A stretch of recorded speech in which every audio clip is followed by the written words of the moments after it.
एक कपूर कमीशन आपको बता रहा हूं, यह देश को नहीं बताया गया। महात्मा गांधी के मर्डर के बाद 1969 में एक कपूर कमीशन बना है, उसकी रिपोर्ट नहीं सार्वजनिक की गई है। पूना में महात्मा गांधी के कत्ल से 3 दिन पहले उसमें एक डिस्ट्रिक्ट मजिस्ट्रेट और उसकी एक वाइफ का कन्फेशन बयान है। वो ऑफिसर पूना से अपने घर से बाहर ड्यूटी पे गया हुआ था।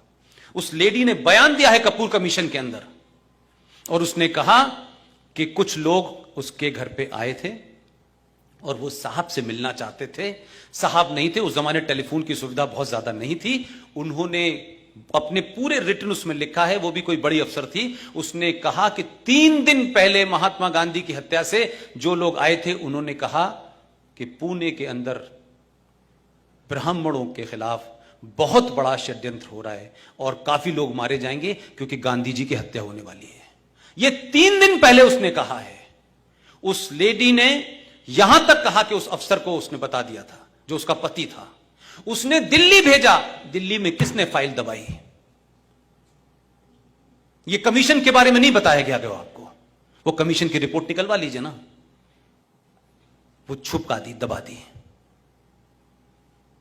हो सकता है कि सामने हो नाथूराम गॉडसे, और गांधी जी की हत्या से 2 दिन पहले का उनका बयान देख लीजिएगा।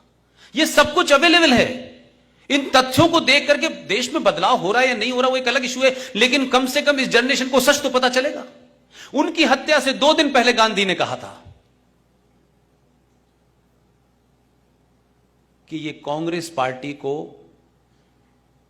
एक आंदोलन है, इसे समाप्त कर दिया जाए, इसे एक स्वयंसेवी संस्था बना करके समाज में काम किया जाए। जिन लोगों को राजनीति करनी है कोई दल बनाए, अलग से करें। लेकिन कुछ लोगों को लगा कि इस ये दल ही खत्म हो गया तो हमारी दुकान ही बंद हो जाएगी।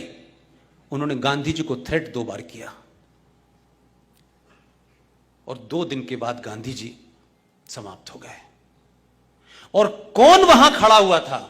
कैसे कैसे षड्यंत्र हैं आपके यहां। जाइए तो जरा बिरला मंदिर जाइए, तो इतिहास तो देखिए दिल्ली में जाकर के, क्योंकि हम सब लोगों ने अखबारों के माध्यम से पढ़ा है। और उस दौर के अखबार जो 1 या 2 हुआ करते थे, आज की तरह कोई 450 टेलीविजन नहीं थे। किसने सुना गांधी के मुंह से ये आवाज निकली, हे राम? किसने सुना था? ऐसा क्रिएट कर दिया गया कि सिर्फ नेहरू जी को सुनाई दिया हे राम कह रहे थे। How the create the things. आपने एक क्रिएट करा, लोगों की सिंपैथी हे राम, आखिर में उन्हें भी हिंदू बना दिया और चल रहे। गांधी के बारे में कुछ मत कहना, कहते ही मुसीबत हो जाएगी। गांधी की पर्सनल लाइफ के बारे में विदेश में चर्चा हो रही है, उनके निजी जीवन के बारे में चर्चा हो रही है, वहां नहीं कुछ बोलेंगे। लेकिन जैसे ही इस देश में भारतीय जनता पार्टी और आरएसएस को कॉर्नर करना हो तो 2 एजेंडे लेके खड़े हो जाओ कि आरएसएस तो वो पार्टी है, वो संगठन है जिसका गॉडसे जो था मेंबर था। और ये देखिए, ये तो वीर सावरकर के समर्थक हैं। तो ये बड़ा अच्छा है, जैसे वो ये बोलते हैं ये बेचारे डिफेंसिव हो जाते हैं। अब ये डिफेंसिव नहीं हो रहे, अब उनको संकट लग रहा है, अब इसे नया क्रिएट करो।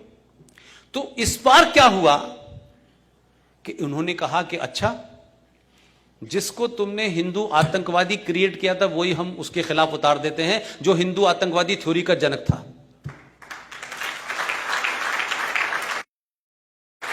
तो राजनीति में आदर्शवाद नहीं चलता है।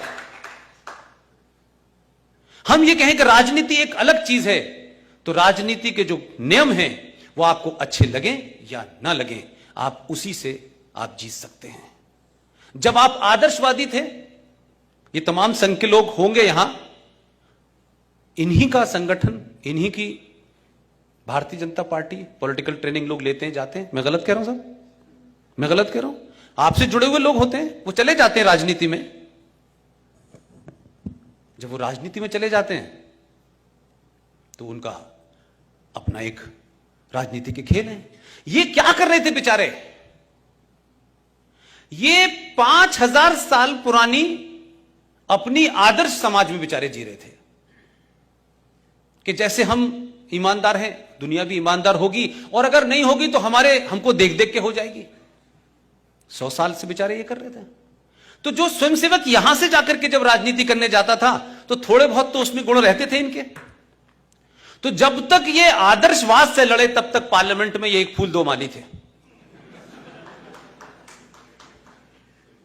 लेकिन जब इनको समझ में आ गया कि फुटबॉल के ग्राउंड में हॉकी के नियम नहीं चलेंगे, तो जब इन्होंने नियम बदले तो अब हाहाकार मचा हुआ है। ये दो घुमा रहे हैं भाई, ये दो चला रहे हैं। तो आपको 5000 साल पुराने हथियार से आज के इस्लामिक आतंकवाद को आप सामना नहीं कर सकते। अपनी सोच को बदलना होगा, अपने हथियार को बदलना होगा, अपने नैरेटिव को बदलना होगा, अपने लोगों को उस आदर्श समाज से बाहर निकालना होगा। वो आपका ख्वाब है कि जब आदर्श व्यवस्था हो जाए तो वैसे ही रहिएगा, लेकिन ये समाज आदर्श समाज नहीं है। जिनसे लड़ रहे हैं वो आदर्शवादी लोग नहीं है,